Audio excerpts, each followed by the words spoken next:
નમસ્કાર, આપ જોઈ રહ્યા છો 9KM ન્યૂઝ ગુજરાત। ટેક્સ વધારો, માર્ગના ખાડા પૂરવા સહિતના ભ્રષ્ટાચારના મુદ્દેને લઈ કોંગ્રેસ દ્વારા નગરપાલિકાને આવેદનપત્ર આપવામાં આવ્યું।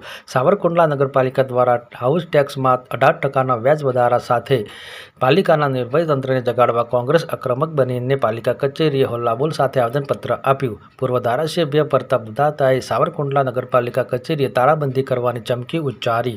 સાવરકુંડલા વિધાનસભા બેઠકના પૂર્વ ધારાસભ્યએ રિદ્ધિ સિદ્ધિ મહાદેવના દર્શન કરી ભોળાનાથ ભગવાનની પૂજા કરીને સાવરકુંડલા પાલિકા કચેરીએ રેલી સ્વરૂપે પહોંચ્યા। સાથે કોંગ્રેસ કાર્યકર્તાઓ હાથમાં બેનર સાથે પાલિકા કચેરીએ રેલી સ્વરૂપે સૂત્રોચ્ચાર કરતા સાવરકુંડલા પાલિકાના ટેક્સ માફ કરો, ખાડા પૂરવાના સૂત્રોચ્ચાર કર્યા। ટેક્સ વધારો, માર્ગના ખાડા પૂરવા સહિતના ભ્રષ્ટાચાર કરતા ભાજપ સત્તાધીશોને સાનમાં સમજી જવાની ચમકી પૂર્વ ધારાસભ્યએ ઉચ્ચારી।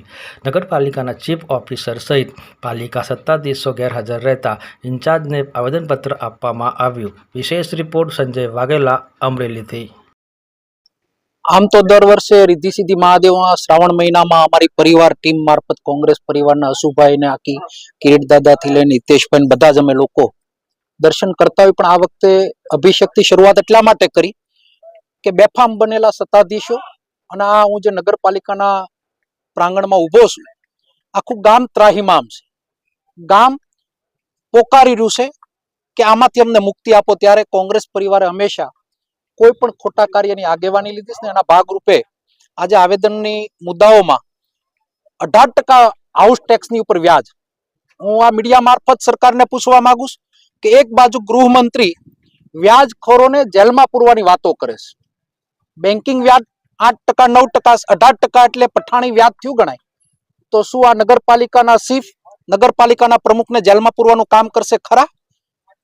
આ ટેક્સીસ માફ નહીં થાય તો આવનાર દિવસોમાં આ ગામના આગેવાનો લઈ અને ચીફ ઓફિસર સહિત બધાને જેલમાં પૂરમ તાળાબંધી નગરપાલિકાની કરવામાં આવશે। ખાડા પૂરવા જરૂરિયાત છે, ઘણા લોકોએ આ રોડ ઉપર જીવ ગુમાવ્યા, ત્યારે ગટરો ગામના લોકોના ઘરની અંદર આવી રહી છે। ત્યારે મોટી વાહવાહી લૂંટતી આ ભાજપ સરકારને શાનમાં સમજાવવાનો એક આ પ્રયત્ન કર્યો છે।